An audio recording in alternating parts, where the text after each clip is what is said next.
Perfect. And do you see now somebody waiting to get in? So all of No, your, it's not showing me that. that's odd. Do I need to have a different thing on my view? I've never had it not show up automatically. I So know, I've yeah, done this before and it's yeah. Let's see, because I can't make you co-host again.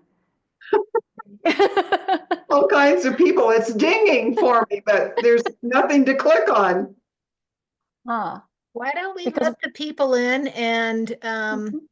Yeah. start the meeting and see if we can figure out the problems behind the scenes. Okay. And I also can make someone else co-host as well. So Deborah, would you be willing to be co-host just in case?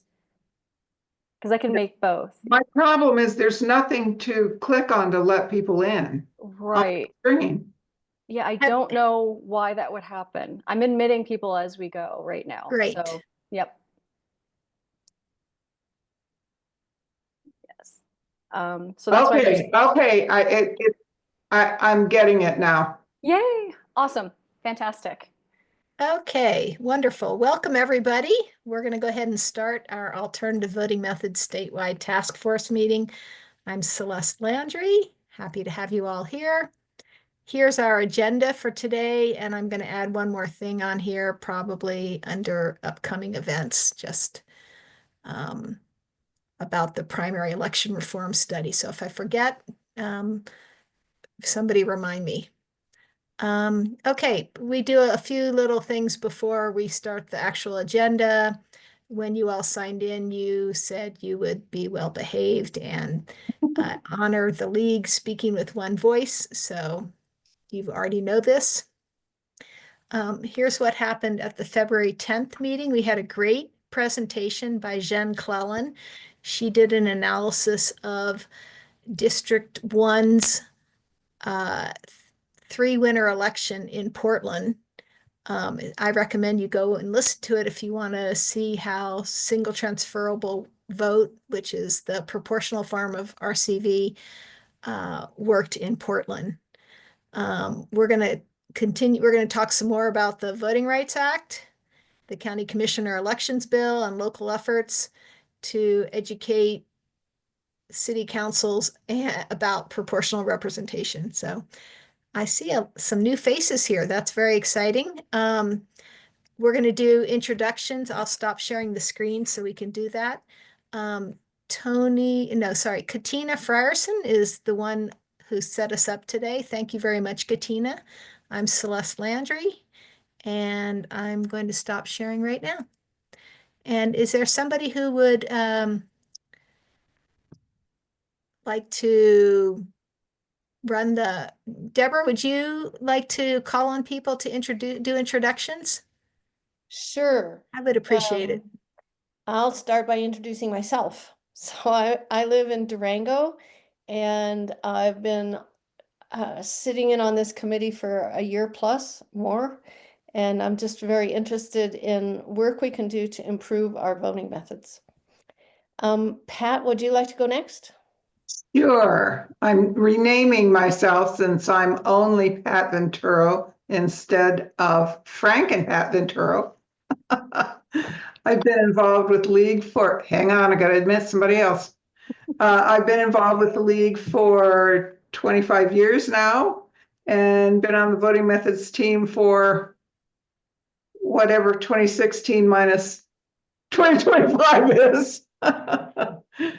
And just, part of the crew. Thank you. How about Betsy? Would you like to speak, Betsy?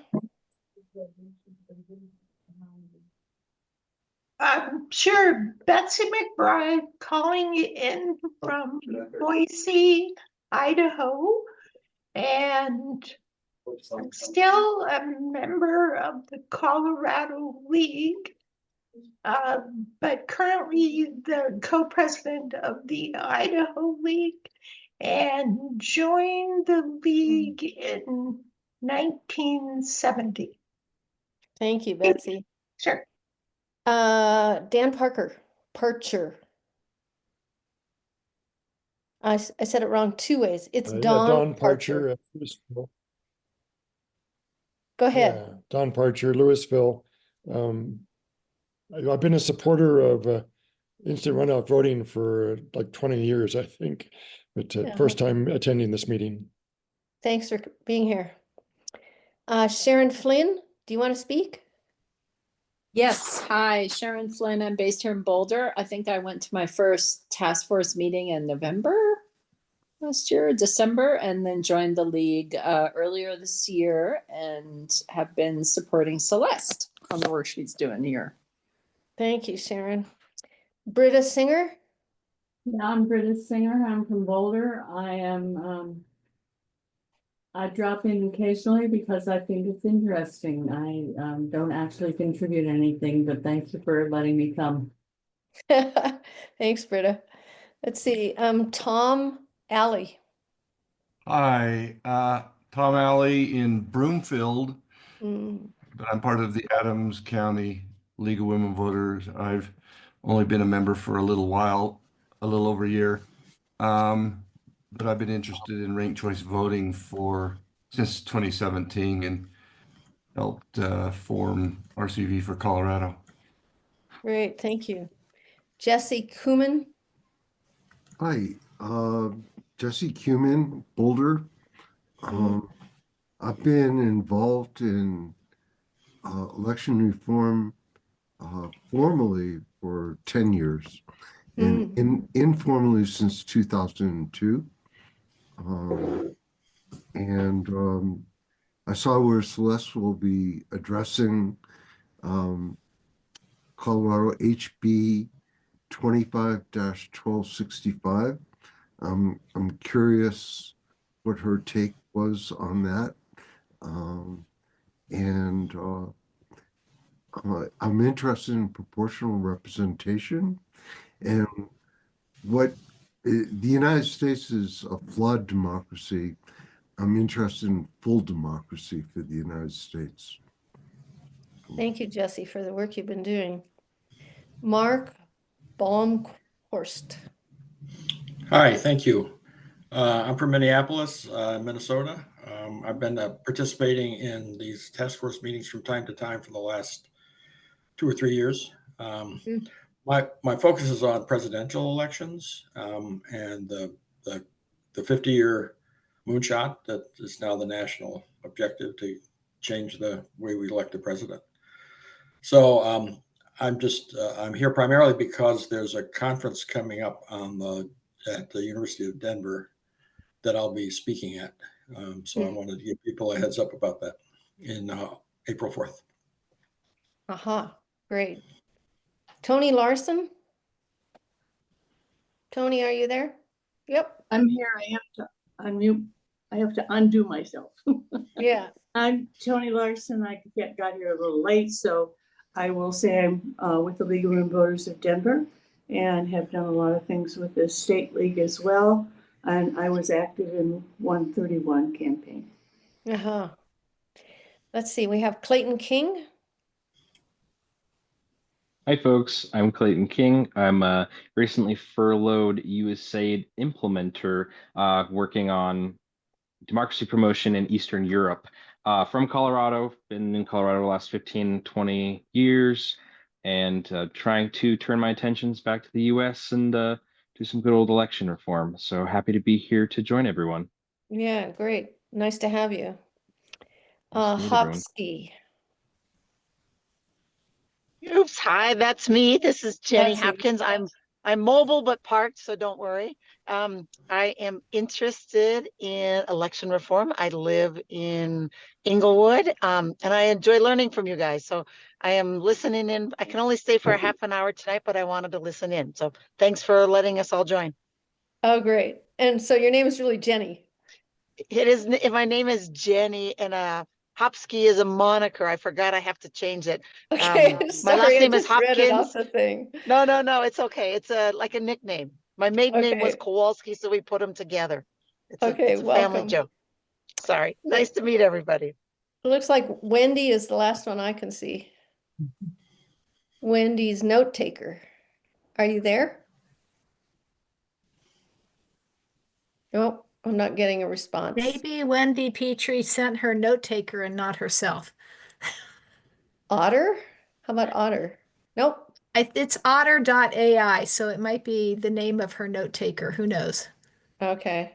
Um, okay. Tony, I had a question for you. Vacancy committee, do we know anything about vacancy bills coming down? Do you happen to know anything about that? I have been out of Colorado for 6 weeks. I know nothing about anything. Tony travels more than anybody. Where were you this time, Tony? Southern California, and I was a seal docent. Oh, that's right. That's We were right. protecting Okay. the seals and counting them and so forth and so on. I still got an email from someone about a proposal asking for input into a section of it. So, and then there's Bob Marshall, who was, I think he's already introduced that one. No? Okay, well, there must be a lot of behind the scenes work going on because Senator Doherty is the one that's been working on the other one. So I think they intend to introduce something, but when and what, I don't know. Okay, the 3 vacancy bills that I know about, 2 of them were supposed to be heard in committee a week ago, and they got pulled from the agenda, and they have not been rescheduled. One is about having vacancies be filled by all the voters who belong to the political party of the departing, I think it might only be county commissioners, and unaffiliated voters, which is very odd, but that's how it's written. It's Representative Chris Richardson. The other bill is Representative Stephanie Luck's bill, which would tweak things around the edges on vacancy committees. And then Rep Marshall's bill is not really a bill, it's a resolution because it would be for a ballot measure for all the Colorado voters to vote on. And it would say if you are filling a vacancy, maybe it's only for the legislature. If you're filling a vacancy, then you would not be able to run in the next regular election. So it would be a short-term temporary filling. So, and there's no deadline for those resolutions, so he can wait till later in the term to do it. But most bills have to be introduced by now. I'm guessing Rep Doherty or Senator Doherty, whatever she is, getting an extension to do Right. her bill. So, Yeah. okay. So thank you for the update. Oh, you're welcome. Okay, I'm going to go back and share my screen. I did want to say thanks to Dawn for introducing yourself to me when we were at a meeting together. I think it was in Louisville. So I appreciate meeting people face to face when when I get the chance to do that. Okay. I mean, Zoom is great for some things, but given the option, I prefer face to face. Okay. So some upcoming events to tell you all about. We're going to talk about the Colorado Voting Rights Act. The next hearing will be in the Senate Appropriations Committee. Tony, does that have to wait until after the long bill, after the big budget bill goes through? Do you know? Or can it be heard? Doesn't have to wait. What's the fiscal notice?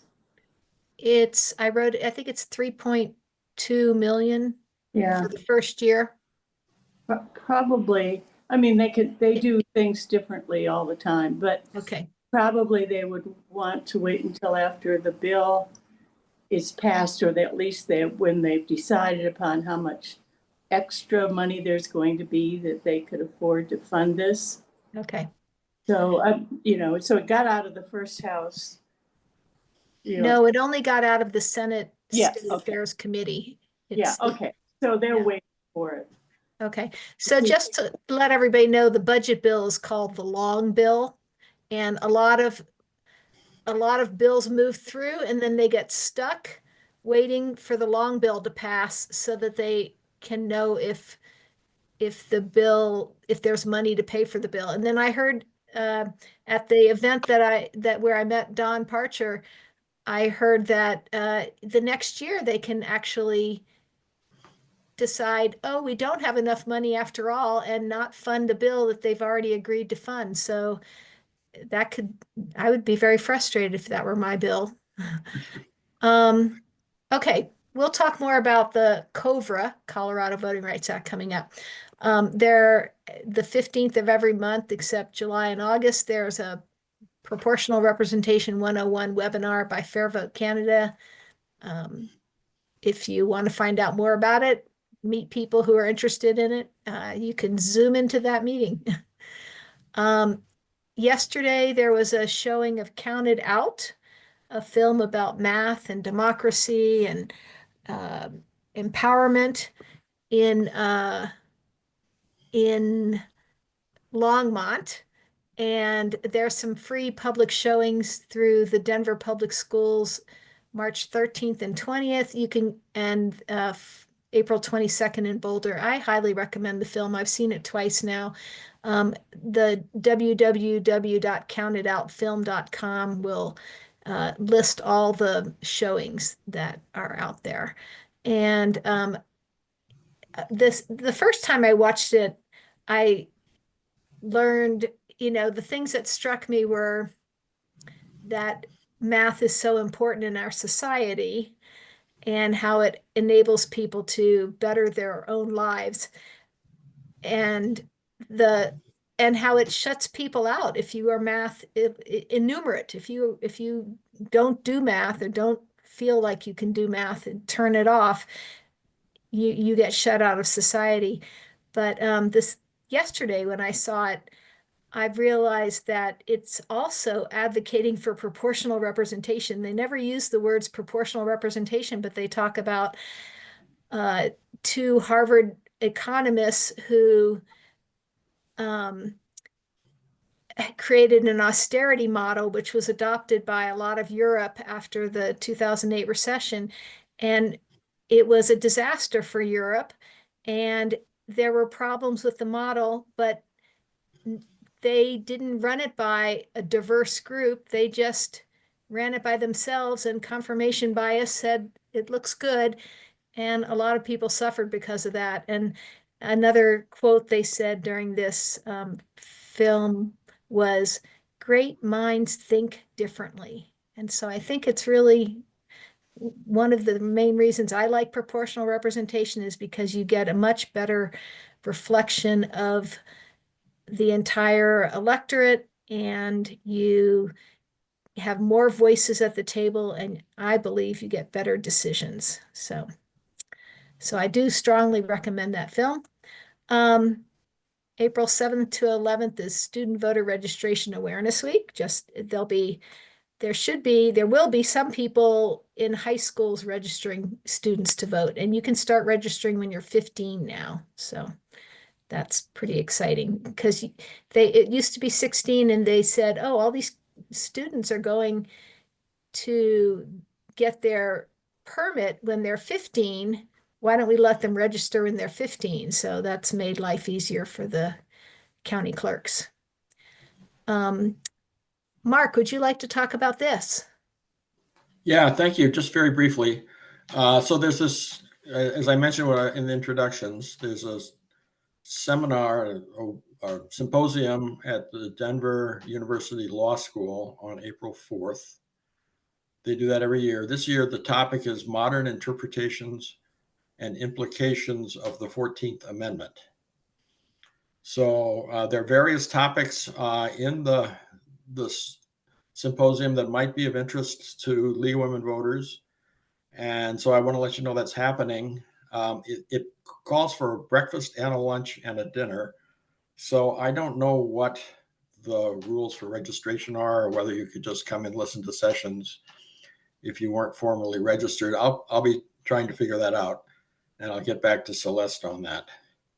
I personally, as I said, I'm presenting a paper on the right of the people to choose presidential electors. It's a history piece that focuses on the 14th Amendment, and then it goes back to the Constitutional Convention and ratification and two huge debates about the rights of the people that took place in 1800 and 1824, before everybody except South Carolina said, yeah, we ought to let the people choose presidential electors. So I think actually the history shows that that was the intent all along, and it's of value to know that, particularly if you're going to heading out on this 50-year moonshot effort to try to bring a rationality to the way we choose our president. So I hope maybe some League of Women Voters people will be at the symposium. I'd love to meet them if they're there. And if there's anybody from Colorado who's working on this moonshot, I'd love to touch base with you when I'm in Colorado, either at the symposium or otherwise. Remind people what the moonshot is. It was a initiative, part of the basic pillars of democracy that the National League committed to about 2 years ago, which is to change the way we choose the president by changing the Constitution. So, and it could be a long process. That's why they call it a 50-year moonshot. So it's not for those who are looking for a quick gratification, quick success. But anyway. There's a question in the chat, Mark. Will the event be live streamed? It sounds like you're going to be in person. I'm going to be there in person in the Law of Democracy panel. I don't know that whether it's going to be live streamed. I'll let you know. Also, there's a monthly call now. League of Women Voters National is doing a monthly call of people who are interested in the moonshot. And I'm trying to find out how to get connected to that call. So if there's somebody in Colorado who's already connected, I'd like to have them help me connect. And it's just anybody from the league who wants to join the call. It's not, you don't have to be a representative of a chapter or of a state league to participate. And is it in the monthly or the regular newsletter that comes out from the National League? Or I mean, I might be able to help you, but I think that'd be great. I would only look. I have looked around. I haven't found it, but maybe I've just missed it. It's the third Friday of every month. Okay. And you can also call the National League and see if they can help you too. Yeah, I'll do that. We had a presentation from a couple of people from Illinois, from the Illinois League. And I'm trying to connect with them, but yeah, it'd probably be simpler to go directly to the National League. Yeah. So just to let people know, this group is sort of a liaison with the state league lobbyist group called the LAC, Legislative Action Committee. And the LAC meets on Fridays, every other Friday, but we do not meet April 4th. So if you are worried that you might not be able to attend the law review symposium because you'd be at the LAC meeting, rest assured it's not a problem. I'm going to look into it and maybe I'll see you there, Mark. Great. Look forward to it. It happens. Okay. Next slide. Oh, let me back up a second here. So there's also the primary election reform study, and we're moving along on that. We have made a request for some money to go around the state and ask for hold consensus meetings to after the report goes out, which is getting pretty close to finished. And some of you may be involved with the religious freedom study that is being discussed these days. But the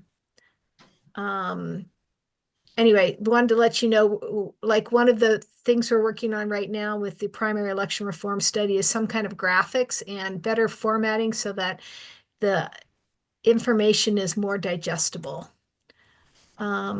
I see there is a new message. Okay, it says thank you, Don. It says the symposium appears to be in person only. Okay. And I think it's going to cost some money too. So I don't know if I don't know how that works. If we can ask the league to help pay for it, or if you know, whatever. Maybe you can ask the league to pay for it and then donate the money back to the league, and then it counts as a donation and a grant for them. I don't know. Okay, I'm moving on to the next slide. So we meet usually the third Monday of the month. This month we're not doing that because next Monday is St. Patrick's Day. So we try to avoid holidays. It's not, it's better, we found it's better to avoid holidays. So anyway, next Monday, April 1st is not a holiday on most calendars. Okay, we'll start with action items. We had an action item about online proportional approval voting, and the way proportional approval voting works, and there's a little tiny ballot there. You can vote for as many candidates as you approve of, whether you're electing one person or 5 people.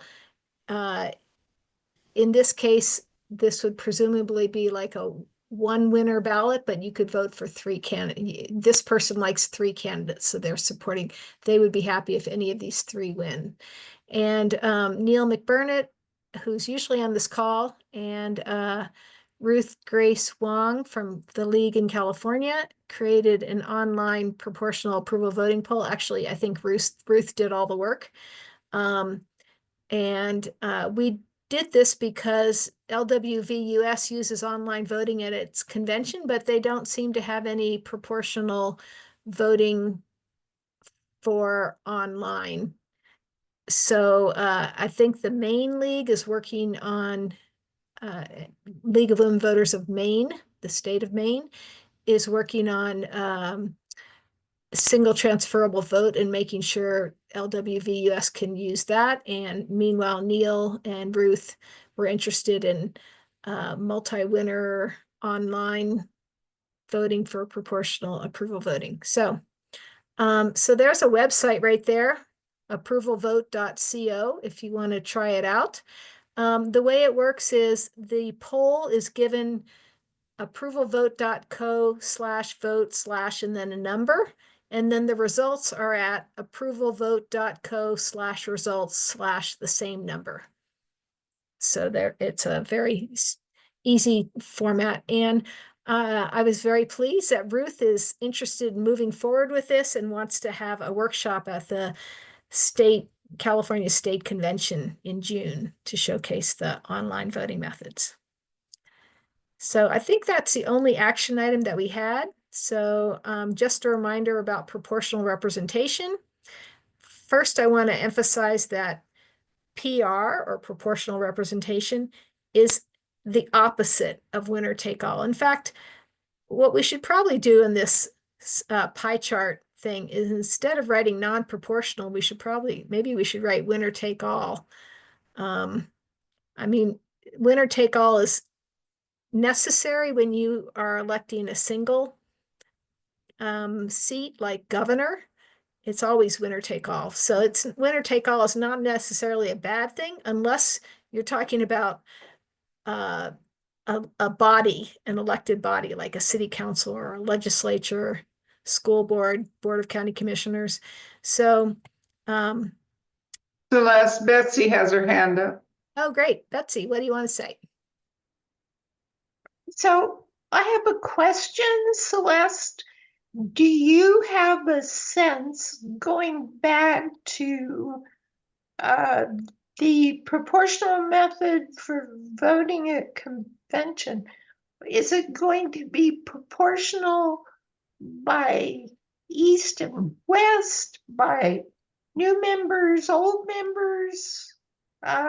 black, white, what are the categories that we want to make proportional? So we'll back up a second and say that this last national convention was unusual because usually they don't have a multi-winner ballot. They kind of didn't know what to do. They got multiple nominations on the floor to fill 2 seats, or I think it was 2 seats. I don't remember, but there were, and so they know how to conduct a single winner election, a single winner contest, but not a multi-winner contest. So all they knew was just vote for 2 and the top 2 people win. And one of the people who won was from Maine. And so Maine is also they just finished I should have put this on here. They just finished a proportional ranked choice voting study. So I will make sure to find the details for that and try to maybe put it in the chat if I can do that during this meeting. But it's proportional based on the voters. You asked black, white, east, west, whatever. The voters decide how they want to vote. So in this case, Alba, Abar, Bill Boyd, Doe Deanne, the first person to get elected would be the person who got the most votes. But then they would look and see, oh, Alba got the most votes. Well, people who like Alba also liked Bill Boyd. So they discount the votes for Bill Boyd and anybody else who is on the same ballot as Alba Abar. And that way, if this person only voted for women, then you'd be more likely to elect one woman, and then you might be able, if the factions broke up as women and men or black and white or whatever, most of your vote would help to elect one person, and then you would have less weight on your other choices, so that way you can get a proportional result. One way you can get a proportional result is you're electing 2 people and everybody only gets one vote, one gets to vote for one.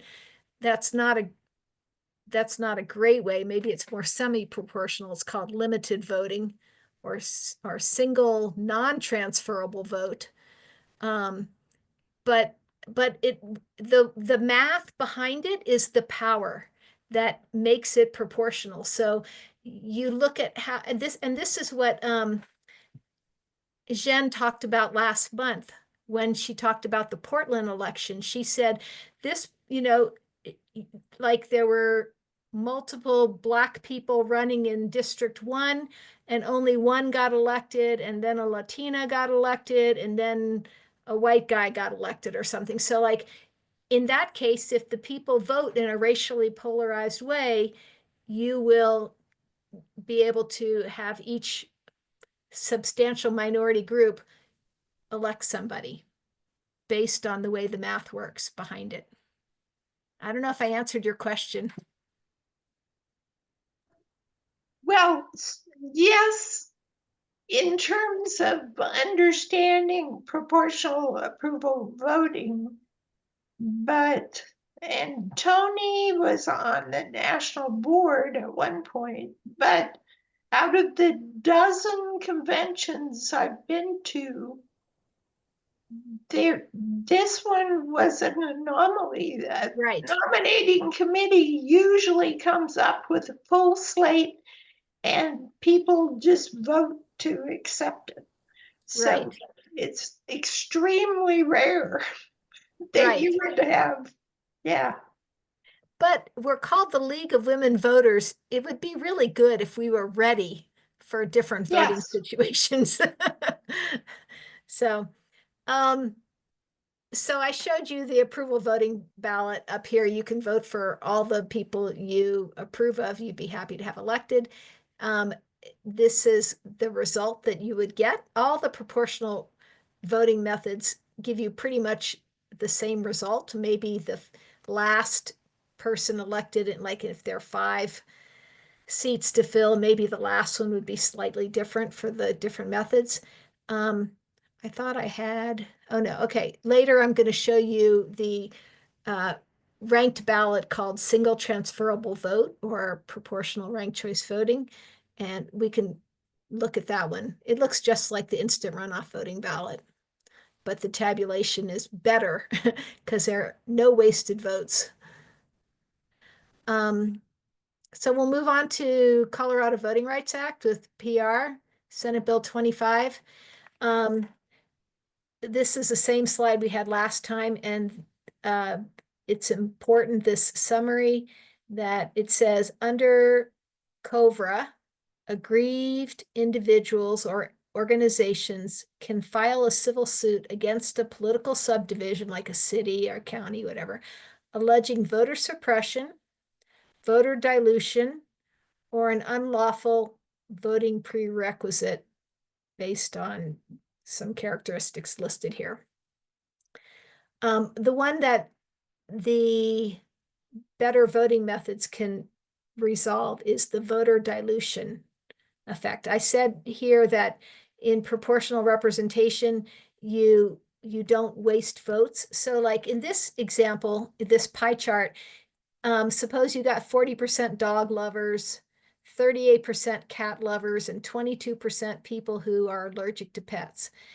If you let if you let the 40% of dog lovers elect everybody, that means that the other 60% of the voters had their votes diluted.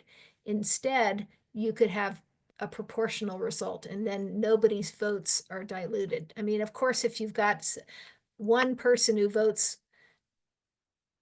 as an outlier, that, you know, you do need some fraction to get elected. You can't just be expect every single person to get elected, every single party or every single faction to get representation. And Jesse talks a lot about this. If you want finer grained proportional representation, then you have to elect more seats. If you know, for our county commissioner elections, the most number of seats we elect according to the Constitution, which isn't going to change very quickly, is 3 county commissioners in 1 year. So it would not be as fine-grained as this. But okay, let's move on to what happened on February 18th in the Senate State Affairs hearing for COVRA. An interesting thing is that they took out some language. The language defining alternative method of election, and it listed proportional, mixed member, I don't know, listed, they were in the last month's slides. They also listed instant runoff voting, which was an error. They should have listed single transferable vote because they're different kinds of ranked voting. They also took out the language defining at-large method of election. However, it's probably okay that they took those things out because they preserved this language that refers to methods of elections or changes that would mitigate the disparate impairment described in the subsection of this section. So that language is in there twice, depending on if it's the at-large or district elections. So we're watching this carefully. We were kind of worried when they took out that language. Some people are still worried that it's they cut too much and we need to be more explicit, but we also want this to pass. And Jen Clellan, who's not on the call today, is pretty sure it's okay. Common Cause thinks it's okay too, so we're hoping. The bill did advance to appropriations on a 3-2 party line vote. The 3 Democrats voted for it, the 2 Republicans voted against it.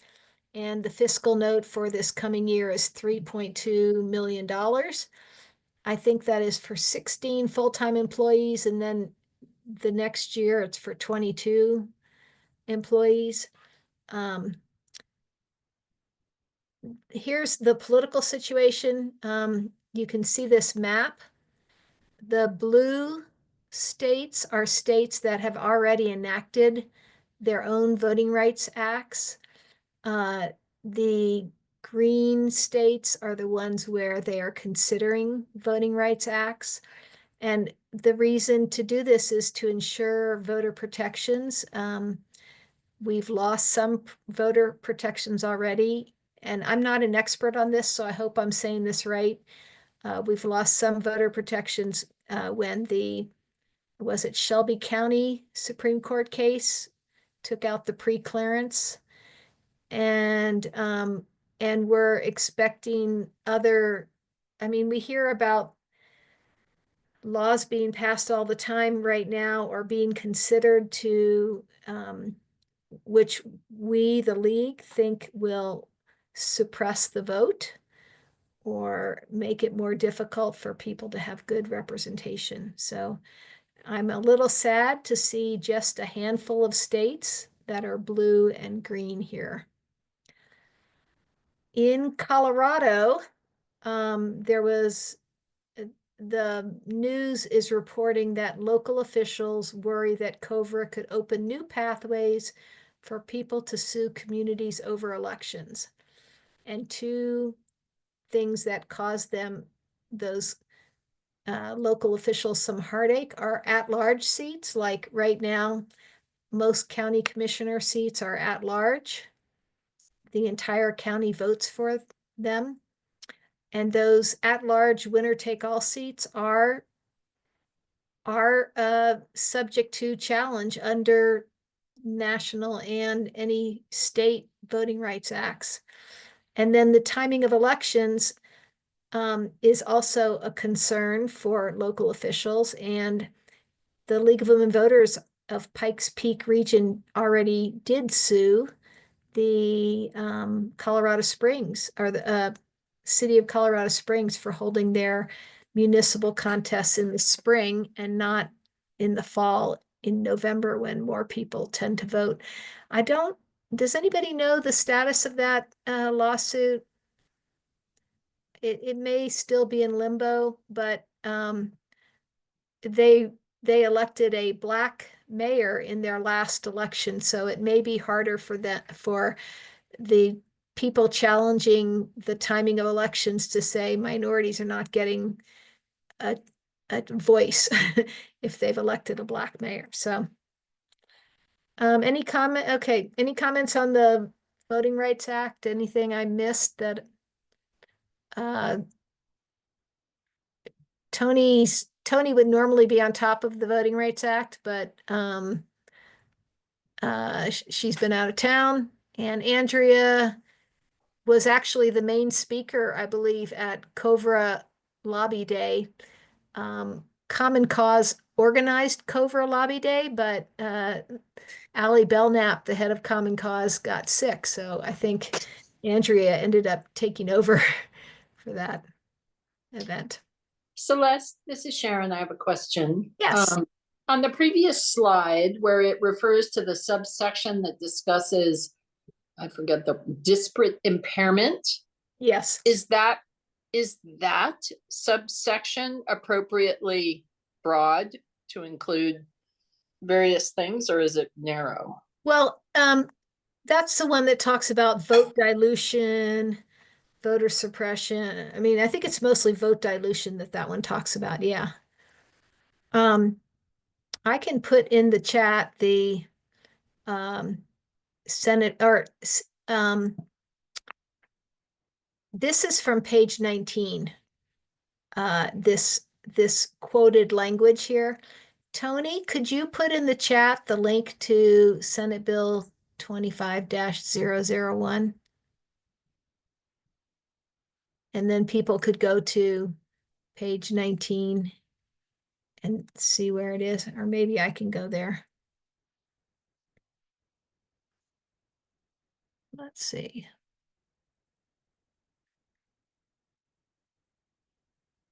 I have a lot of stuff here. Okay. So why are local officials worried about all these civil suits that could be filed under the language you just cited? Excellent question, Betsy. Like, don't we want all groups to be represented? They should be trying to help all groups be represented. Yes.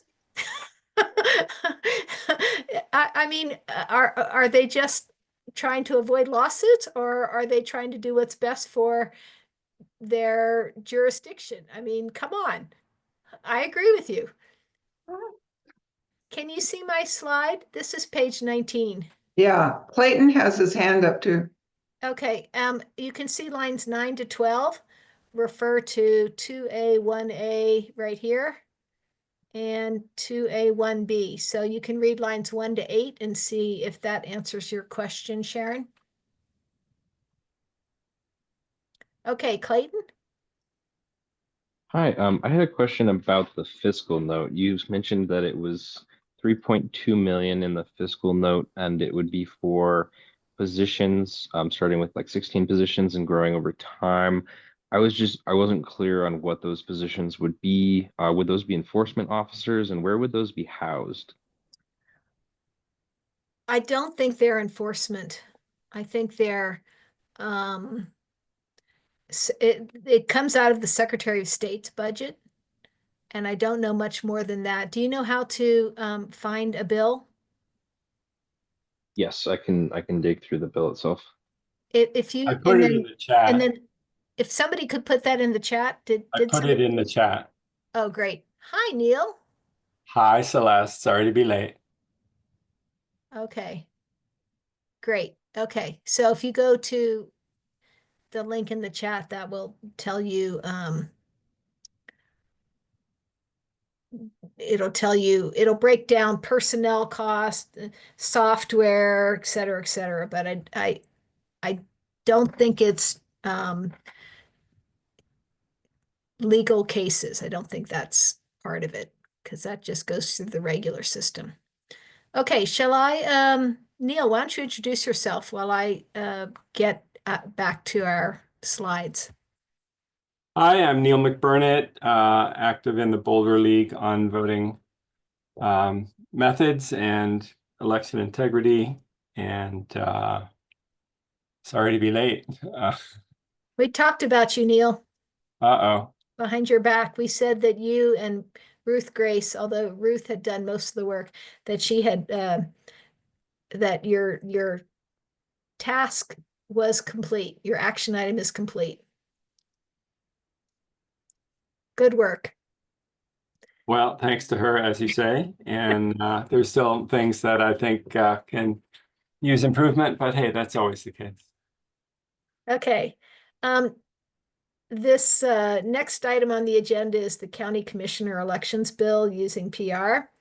And this has occupied a lot of my time. Representative Bob Marshall's bill was introduced, and it was called HB 25 for 2025-1265. It was heard on March 3rd in the House State Affairs Committee. That also happened to be Covra Lobby Day. I wore my League of Women Voters shirt, and then I went and testified on this bill. So the process for this bill, unfortunately, it was introduced and then it was totally rewritten with what's called a strike below amendment, where they strike everything below, be it enacted that, and then they rewrite the whole bill. And we had a little problem with the original bill because it had a winner take all at large election option, which we thought defeated the purpose of trying to align with Covra. But we were able to 100% support the rewritten bill, which applies to counties with more than 250,000 people. We would have liked it to apply to everybody. It didn't require the large counties to go to 5 commissioners like earlier versions had. And then it only allowed 2 election options, and they both complied with VRA. The 2 election options are using at-large proportional single transferable vote, also called PRCV.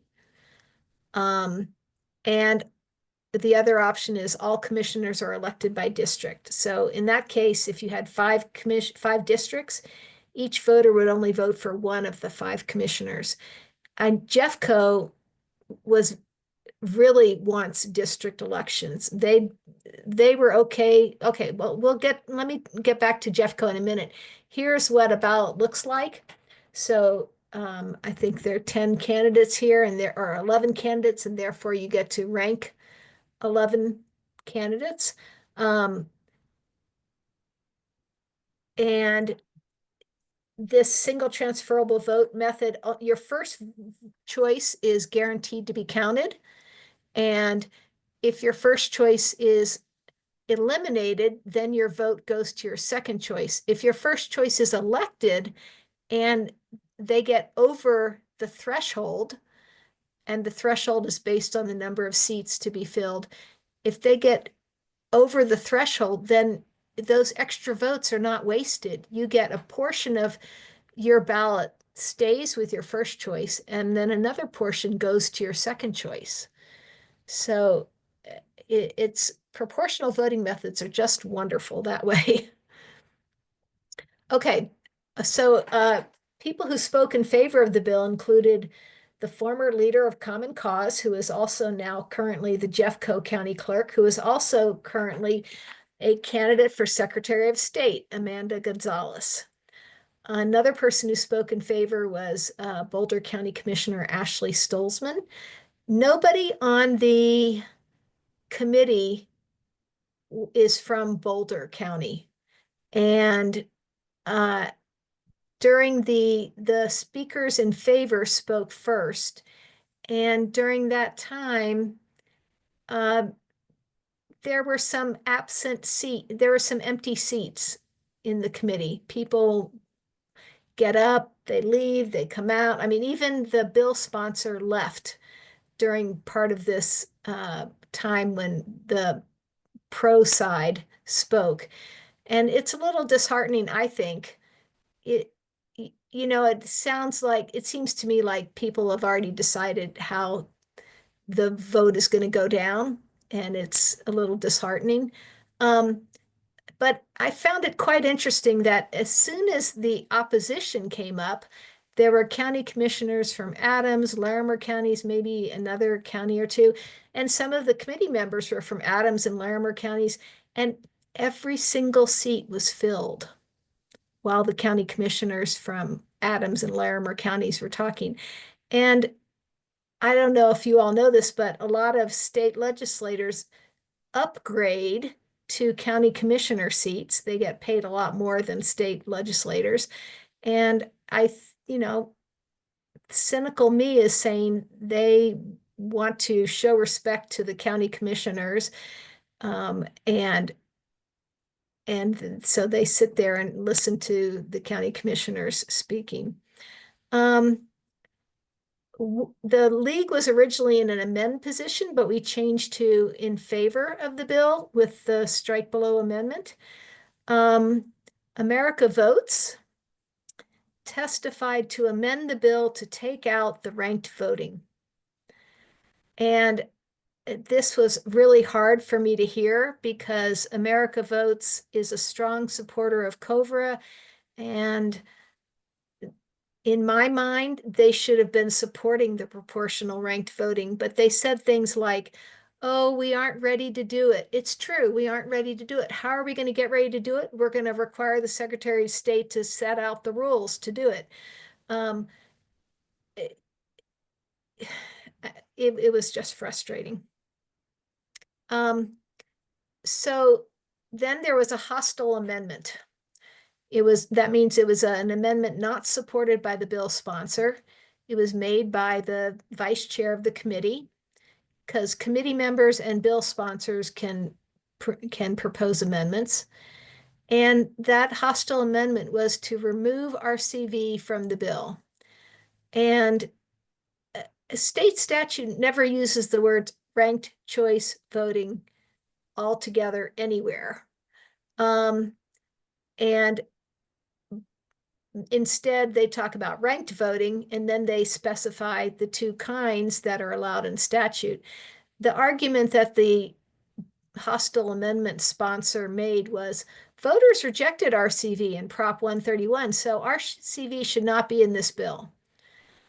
And the amendment phase comes after the testimony phase, so you can't argue against an amendment as a witness because you've already had your time to say things. So that's also frustrating.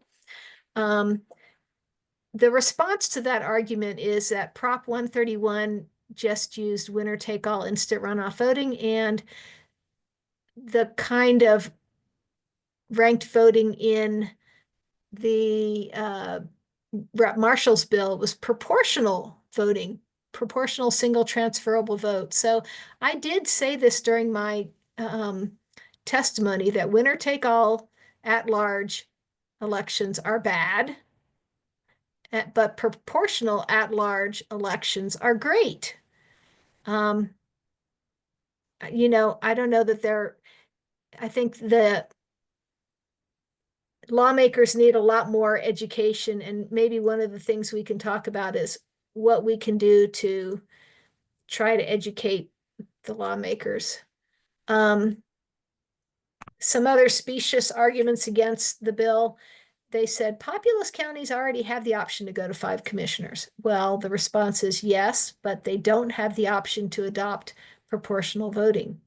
So that's a reason for this bill. The Jeffco people would have been happy with the hostile amendment bill moving on, because all they want is 3 districts in Jeffco. They'll take 3 districts in Jeffco. They might like 5 more, but they'll take 3 districts. Which frustrates me a little because I'm much more in favor of proportional representation. So another argument against the bill was that redistricting is too expensive, but redistricting is only needed if voters choose elections solely by voters in the district. So, if you have an at-large election, proportional or not, there are no redistricting costs. Should be, anyway. So this is what happened. The bill sponsor had the strike below amendment. It was called L.003. It passed without any objection. Then the hostile amendment L.006 passed on a 9-2 vote. I think the strike below amendment passed without objection. I don't remember them taking a vote on it. Anyway, the 9-2 vote on the hostile amendment, which was very disappointing. Rep.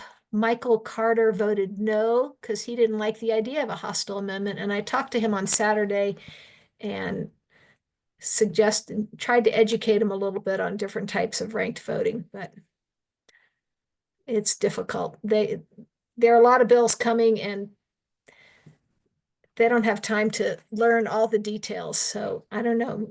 Once again, how do we educate the lawmakers? In the end, the bill with the hostile amendment failed on a 5 yes, 6 no vote. And then it was postponed indefinitely. So it could technically be revived this session. I think I've seen that happen once, that a bill that was PI'd was revived. So,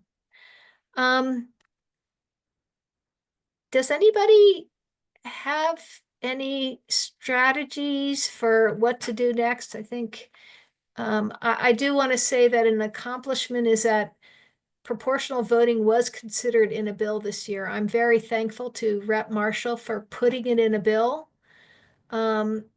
the result is that the Secretary of State is still under no obligation to promulgate rules for conducting PR elections.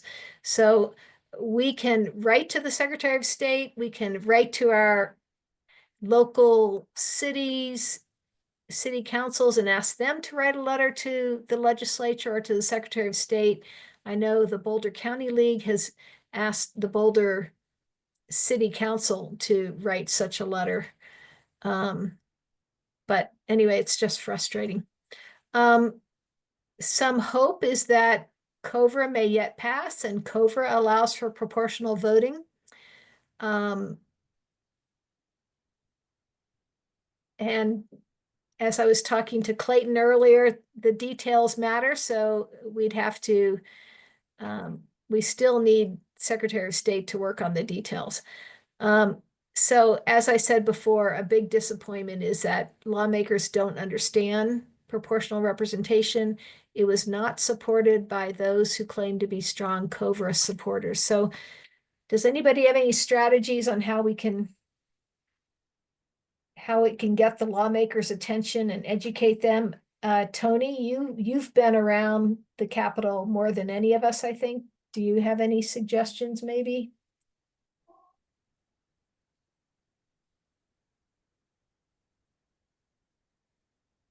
Are you still there, Tony? Yeah, I'm still here. I had to unmute myself. Oh, there are a few people with hands raised. Meaning what? Meaning they have questions or answers or something. Okay. Do you want to go first? Do you want to let them talk first, or? Well, I think in many ways you're doing what is traditionally what we do. I mean, educate the constituents, you educate the legislators, you make sure that people appear and at the testimony time phase. Make sure people go to town halls and ask questions. I mean, I think what I'm hearing from you is that those are all the traditional things and tried and not always true, but tried, sometimes true. So yeah, let's see what the questions are. I will say one more thing, which is my state representative was going to be a sponsor of the bill and then ended up not being a sponsor, Junie Joseph, and she's also a sponsor of the Colorado Voting Rights Act. And that would have helped, I think. Yeah. I think Rep. Marshall has antagonized a few people in the Democratic caucus, which is the party that controls the state legislature. So, yeah. Okay. Betsy. So thinking about our campaign that failed in Idaho for open primaries and ranked choice voting, the voters without a lot of education from early polling intuitively understood open primaries. They understood the idea of fairness and more options. But when they got to ranked choice voting, they didn't have a story or a sense of how that would be an improvement. So my thinking about the very best politicians are ones with stories. They wouldn't get up and describe how ranked choice voting works or how proportional representation works. They would get up and talk about colonial cities who've used that, or what happened when the representation changed and more trust in government was able to be ascertained. So politicians and citizens need to understand the value, not necessarily how it works. We just need stories and instances and voices from citizens who live under it to affect the narrative, I think. I think Betsy's right on with the stories piece. I'm thinking about a couple of other things now. And one is that we tend to make ranked choice voting, whatever kind of ranked choice voting we're talking about, when we throw out all the different kinds and it becomes too complex for the voter to understand and they don't know exactly what's being proposed and it looks like several things are and we don't know what one this is. So I think one of the things, well, I shouldn't say this, but you need to simplify. I think you need to pull apart what you can and then have some kind of catch-all statement about what ranked choice voting is. And the stories, I think, is also a very good idea. I think it's a little hard to have a single statement about ranked choice voting when there's so many different kinds. Celeste, you and I have talked about this a lot. Yeah. Yeah. You have to simplify. Yeah. Well, so you're not going to get anywhere if you're going to be too complex. So in this crowd, I'm going to say this. So Betsy was talking about open primaries, but she was actually in Idaho and in Colorado, it was actually not officially an open primary. It was an all candidate primary. Everybody could vote in the primary. An open primary means it's what they have in Minnesota. You go to the polls and you say, I want to vote in the Republican primary, or I want to vote in the Democratic primary. You get to choose one primary to vote in, but they still have separate primaries. So, the language is it was definitely a roadblock in this case because they said voters rejected RCV, but they only rejected one kind, not the kind in this bill. So that was very frustrating. Yeah, but when you start talking about the different nuances of all these things, people are going to just walk away. Mm-hmm. And so I think we need to make sure that we find a simple way to talk about this. And I understand the complexity. Yeah. But we still have to find a way that relates to the people we're trying to convince. Yeah. I'm not convinced that the parties opposed the ranked voting part of Prop 131. I think they were unhappy with the open primary part of it more, but open primary or all candidate primary sounds easy. It's the new term that got the negative reaction, So anyway, Tom? Yeah, I just want to say I agree with Betsy and Tony that the messaging has to be about the value and the outcome of proportional representation. And I think those stories can be told. I mean, I just watched that video you pointed out about East Point, and that's a good story, except that it's been stopped. But and I think Prop 131 has put a message in lawmakers' minds that RCV is not wanted by voters. So you have to push proportional representation as your message, not necessarily RCV, but proportional representation. And the other thing is to get the Secretary of State to start doing something, there's got to be interest generated by some occurrence. And hopefully the COBRA will be that, because the discussions could start happening that they need to be prepared to have a way to mitigate any impairment. But the other way is by localities. If someplace like Longmont were to adopt an at-large or some other city. And I think that has to be part of the strategy. Get localities to do it so you can point to it. And we can point to Portland, Oregon, but it'd be nice to point to somewhere here. That would make all the difference in getting the Secretary of State to start making rules. So yeah, two So I was strategies. hopeful that Amanda Gonzalez is a candidate for Secretary of State and she supports proportional representation. But she also would have been happy with the bill going forward without any ranked voting, which made me a little sad. But you know, under her, we might be able to get, if she gets elected, and or her opponent, you know, I don't know who her opponent might end up being.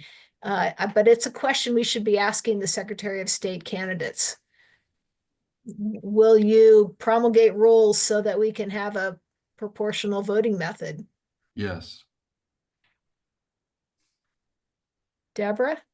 Yeah, first is a question, which is, I remember watching a video about the countries that had instituted proportional representation, and I believe Australia talked about that. And there was something in that film about what were the political conditions under which they could push something like that through. It seemed like there was some crisis that was the only reason that they could get that through. Do you remember anything about that? What were the conditions that? So I don't know the answer to your question. Maybe somebody else here does, but I just listened to a talk where they mentioned Australia and they were touting how wonderful the elections there were. But they also said, in addition to the proportional representation that they use in their national Senate, they said another thing that was probably as important by their judgment was that they have universal voting. Everybody is expected to vote. And the person who it was like a 2-hour long talk about elections. And the person who was speaking said, that's not going to happen in the US. We're not going to get universal voting. And he had done polling with another group. And, you know, it started out being like proportional representation improved before and after educating voters. Universal voting didn't move at all. It stayed at 18 to 20% in favor. So, and my only other thing is a very small comment is maybe we need to think about this in the long term. And in the long term, maybe you start with high school students where you actually have an audience that is used to learning new things and start educating at that level where we're bringing up a generation of voters that understand what proportional representation is. Just a small thought. There's a comparative politics class being taught this semester at CU Boulder, and I nabbed a couple of the students when they were and that's not the right way to say it. They were at the city council meeting, and I talked to them, and they said they were taking this class. I said, "Oh, have you heard about proportional representation?" And they said yes, and they signed a petition to ask the city council to study proportional representation. So, Tom?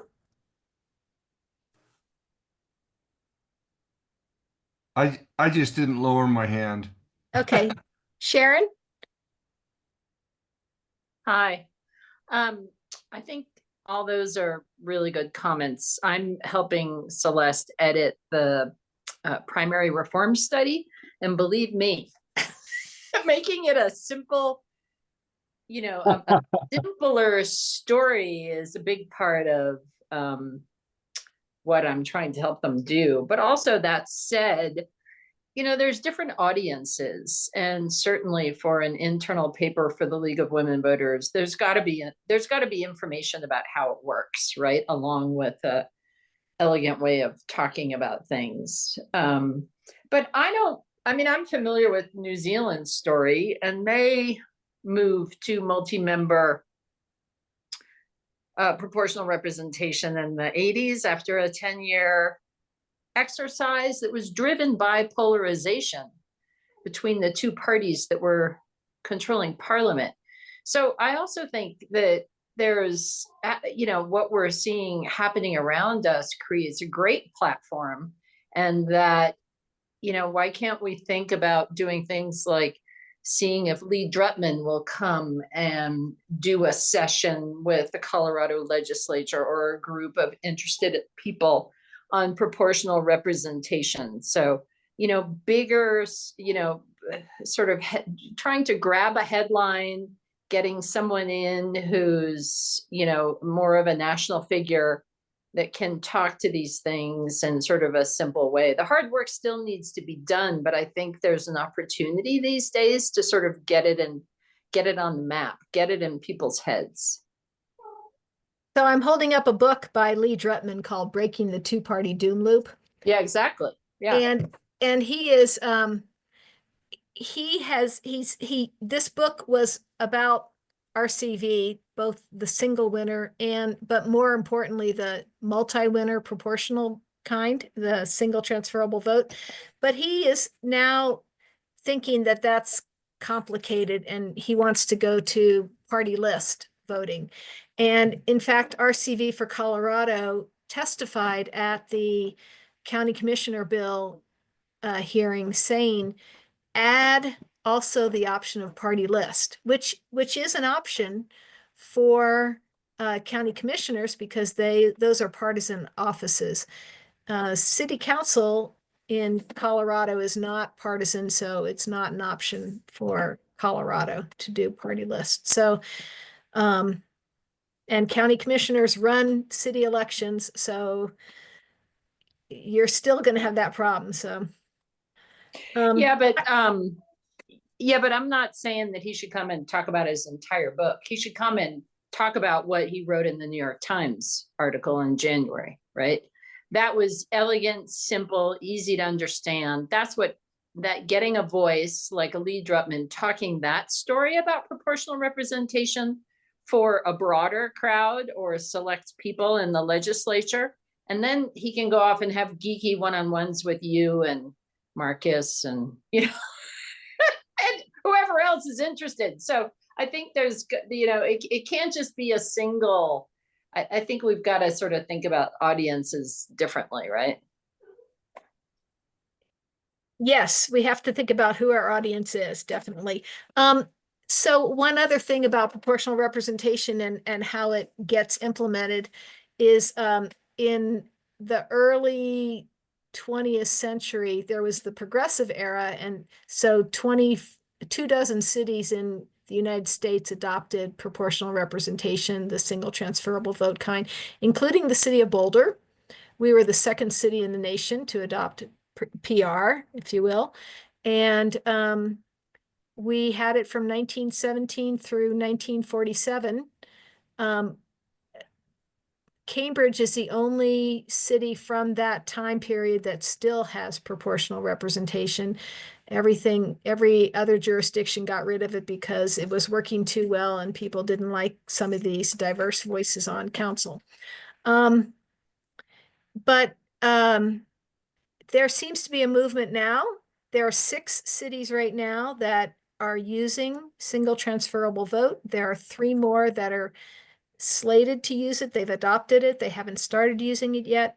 So, so maybe the movement is happening, and maybe the Colorado legislators, one of the problems in Colorado, if you will, for adopting a new voting method is that Colorado is so proud of their election system. They keep talking about the gold standard, and they talk about, all mail ballots, and they talk about risk limiting audits. And those are all wonderful things, but I don't want them to keep us from being even better. And Neil is an expert on risk limiting audits, and he agrees that we don't want risk limiting audits to keep, which we can't do with single transferable vote.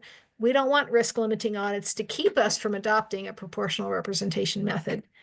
Clayton? Hi, this might be more of a long-term strategy once there are some localities in Colorado that uses proportional representation. But I was having an interesting conversation earlier today about how, Fort Collins is implementing ranked choice vote this fall, And it could be a good opportunity for some election observation for some members who may not be necessarily, they might be on the line and they need to see how it works before pushing for it at the state level. And so maybe it could be an opportunity to do a little bit of learning through observation for state representatives and state senators to come do an election observation mission to Fort Collins. And then, if there's a municipality like Boulder who pushes through proportional representation, that could be helpful as well for long-term strategy statewide as well. And we had a Boulder instant runoff voting election in 2023 where we did have people like, certainly the Secretary of State's office was paying close attention to it. Boulder County wrote their own adjudication rules for counting the ballots. Neil was there, I was there. But yes, I think the people talk about instant runoff voting being a pathway to single transferable vote, and I don't know that I've believed it in the past, but given that people don't know the difference, it seems, in the legislature, maybe it is. And in fact, when Albany, California adopted single transferable vote, they never showed the tabulation during the campaign. They just called it RCV, and maybe they called it multi-winner RCV. And according to the expert I know in Maine, they never actually conducted the tabulation. So, but they have neighbors that have used instant runoff voting. So maybe you're right, Clayton. We'll see. Neil, Yeah, I mean, I think it's complicated, and one way to make it less complicated is, I don't know, maybe, as Jesse says, to avoid and to avoid some of this misinformation is to not conflate STV and IRV. And, I just think it's a disaster. We have forms of RCV that are awful in Utah. We have IRV, which I consider, marginally, if better than what we've got. STV is wonderful. Voters did not reject STV.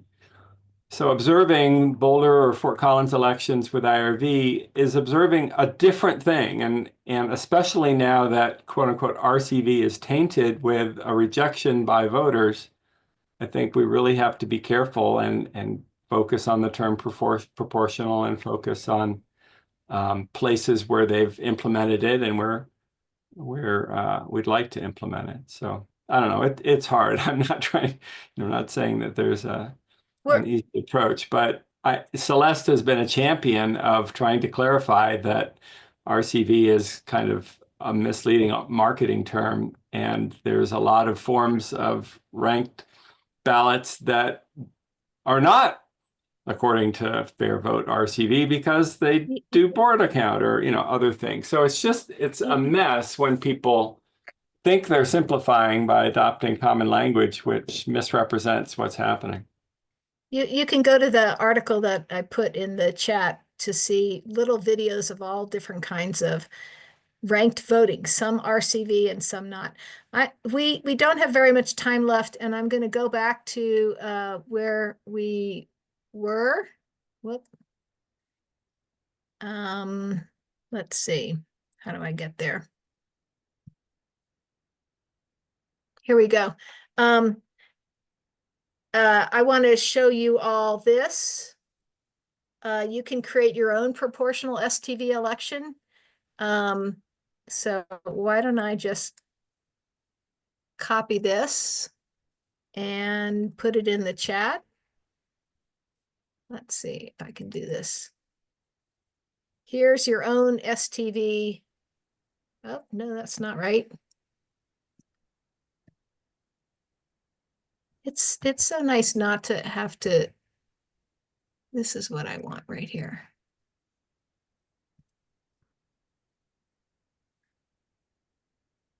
There we go.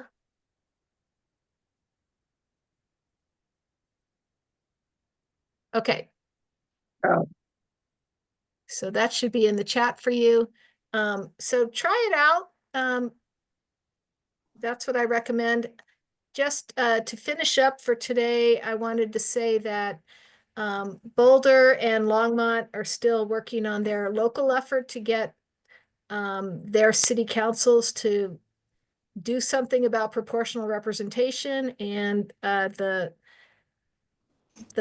Boulder County League has collected so far like 400 signatures. Our goal is 500 to show wide community support and to try to encourage, persuade city council to make studying proportional representation a high priority. And also it's to counter the possibility that council might put district elections on the ballot. And if they do that without even considering proportional representation, we're going to be really, really unhappy. And we are, people are speaking at every city council meeting on proportional representation and asking council to hold a study session. So far, they're just sitting quietly, not saying much, but we're hopeful. Longmont is, RCV for Longmont is similarly speaking at city council meetings and collecting signatures. I have petitions for both of those. So if you know anybody who wants to sign, who lives in either of those places, we're happy to have them sign. And that's it.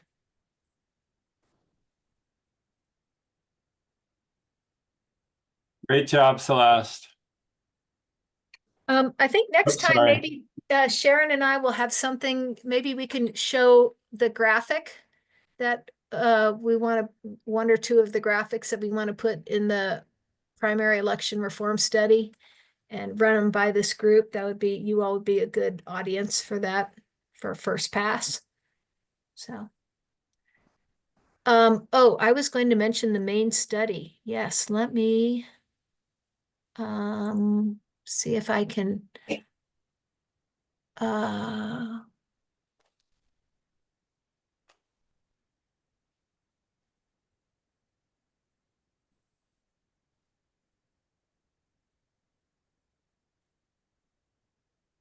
okay.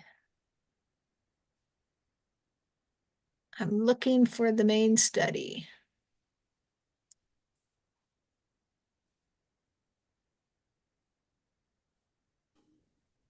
Darn it.